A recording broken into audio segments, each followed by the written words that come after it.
So let's have another example. And I'll be talking to the end of these videos about search engine optimization, which is what quite I do, but it's something very connected to what me and my startup do. It's a very big industry, and what it is in a nutshell. Google is ranking websites on the internet, including businesses that make money, and getting these visitors from Google is extremely valuable. So yeah, of course, people would make an artificial effort to get better in Google's eyes, rank higher, get more visitors, earn more money. So this industry of this activity is called search engine optimization, SEO. It's not something easy, but it's also not something hard. It's not nuclear physics, or like people can learn the basics in a few months and be like decent in 2 or 3 years without having any prior education or much web experience. It's not hard, and it's quite a significant industry, more than $100 billion a year. So it's big, and of course it's big because the returns are even higher. What people receive via visitors from Google is huge. People search for keywords. You know what they search for. You do something like black magic, and you rank for these keywords. Visitors go to your website.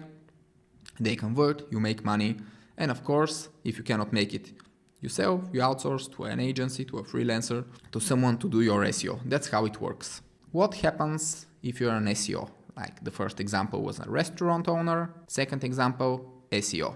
What you do is you just play a fun little game with Google in which everything you do is legal but kind of forbidden from Google, so it's a cat and mouse game. You do something that Google doesn't like, then they ban you, then you change the tactic, and this happens every 1 or 2 years. When you win big. When you lose, the only thing you can lose is your Google traffic. Your website is still there, so it's not like the worst. This is something with zero added value. Zero. You just move one site up in Google, the rest of the websites go down. Google sends the same traffic to the same websites, just in different amounts to each website. It's nothing. Like, it has zero significance to the world, zero value. Doesn't make any people happy, doesn't make any business richer without another business becoming poorer, their respective founders, employees, and everyone else. Like, it's a zero-sum game. It's the definition of a zero-sum game. The Google rankings, if you engage in a zero-sum game, you expect that it should be super competitive, something like trading stocks, or that society shouldn't reward you more than for opening a restaurant. What does society and capitalism do if you do this zero-sum fun game? What happens is that they do nothing. You can do it, but more than that, you actually win much more than you hope for, because SEO is freedom. You can do it in 1,000 different ways, different business models, as an agency, as an affiliate, selling products. You can close just part of the whole SEO chain. You can just sell the links, or you can just, like what we do is we sell the domains to people who sell the links, who sell to people who sell the service. And this is still $1 million part of the business, because the whole of it is 100 billion.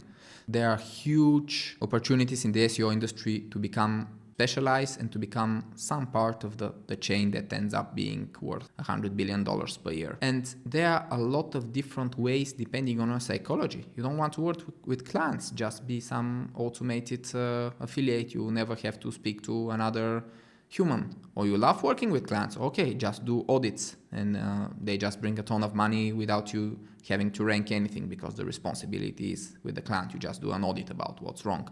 SEO is virtually just a cheat code to money and freedom. And why is that?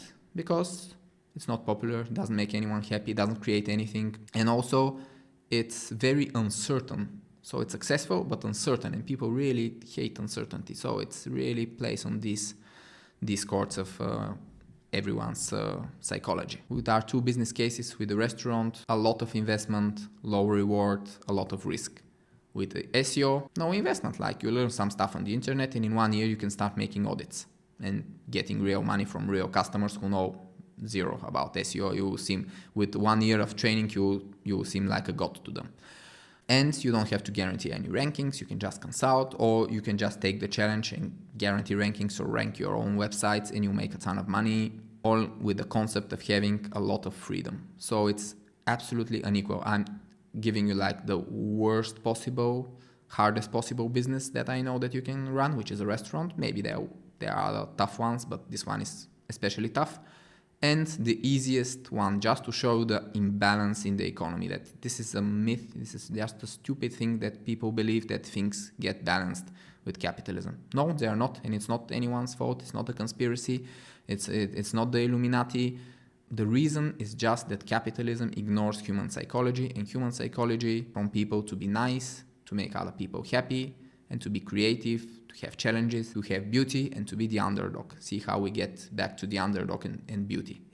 All of this is very related. One more note about the SEO audit, because if you're not in the SEO industry, you don't have zero idea. You're asking what the fuck is an SEO audit, but I'm gonna explain to you with a comparison that you definitely understand. Most websites have such bad SEO, like the people who made them, especially if they're older, had no idea about SEO, they have everything wrong, like the keywords, the titles, the interlinking of the pages, the structure of the whole website. It's maybe the most important page of the service that brings the company the most revenue is somewhere on the third level. You need 3 clicks to get to it from the homepage, so Google will say, this shitty page, 3 clicks from the homepage, I'll never rank it.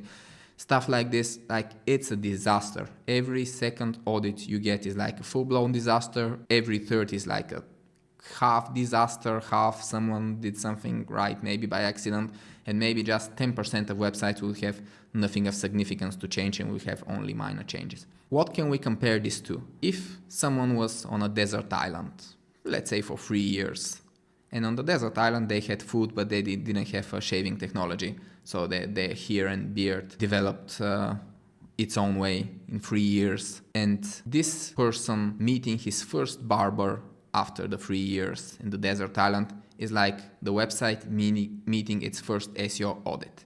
There's anything you touch is an improvement. Like this is so bad, things are so bad that actually it's actually bad to get the audit to its full point. Like you can give 10 pages of advice about, but it's better to give 10 lines of advice and just say these 10 lines you should change, and it's 80% of the value is this. Like ignore the small shit because all the big shit is in total trouble. So SEO audits are easy. Even people with a 1 year experience, even 6 months, if they are more dedicated and good learners, can do an SEO audit. How much do you think SEO audits cost? It's like few $100s an hour. Especially given that if you're actually doing an SEO audit, you just should keep it simple so the customer can apply the advice. Otherwise, if you just give them a 50-page audit, they'll just block and be like, whatever. It's in your interest and the customer's interest to do the audit for an hour or 2, and it costs like $1,000, $2,000. If it's a big company, it can be $10,000 of money you get without promising any results, just for consulting. So yeah, I'm sure the word seems a lot more unfair right now, but it's reality. You cannot ignore it. Like to think that the word is fair in business terms is just wishful thinking. And you should know that such jobs exist, such activities exist. And if you kind of think that for the tax consultant that consults the big companies about how to hide their taxes, if you think that you need like very big connections to get into this position, to get into this training, to get these clients, you're right. This is not something that everyone can achieve, probably, especially not easy. But everyone can become an SEO consultant. It's zero barrier to entry, especially about the audit things, because you just read on the internet, there are checklists about what's in the audit. It's not secret information. You go into internet, you get a checklist, it's 40 things. If you don't know something, you read about it, you read about SEO in general, and in 3 months you can start training, let's say doing free audits for friends and see if their rankings improved. And in 6 months you can start doing it for money. Without being a fraud, you actually give value more than the hundreds or thousands that you receive. What's the most important thing about the idea? So what's the idea that's gonna bring in the money? People want to make others happy, which is a wonderful thing, actually. It's a very hopeful thing that this is the main driving force in the economy. However, the end result, because of the way the capitalism system works, is that people end up in the same overcrowded industries and make themselves unhappy, their employees unhappy, and sometimes even their customers unhappy because of lack of resources, not good wishes. Another problem is that people are creative and they want to do what they love, and they want to be creative every day, don't do the same thing, and they end up in jobs that are very creative and in such projects. And when a lot of people do it, when a lot of people want to be musicians, painters and so on, it's very hard commercially to get above the others. This is something that you can do for fun, and it will be wonderful if a lot of people did such a thing as a hobby. But if you have the ambitions to become a pro, to start making your main income from something that is an overcrowded industry, you have to be really, really good for this to succeed. And not just in what you do, but in the art of selling yourself. So you need to know sales, marketing, and everything else needed to really achieve success in this overcrowded industry.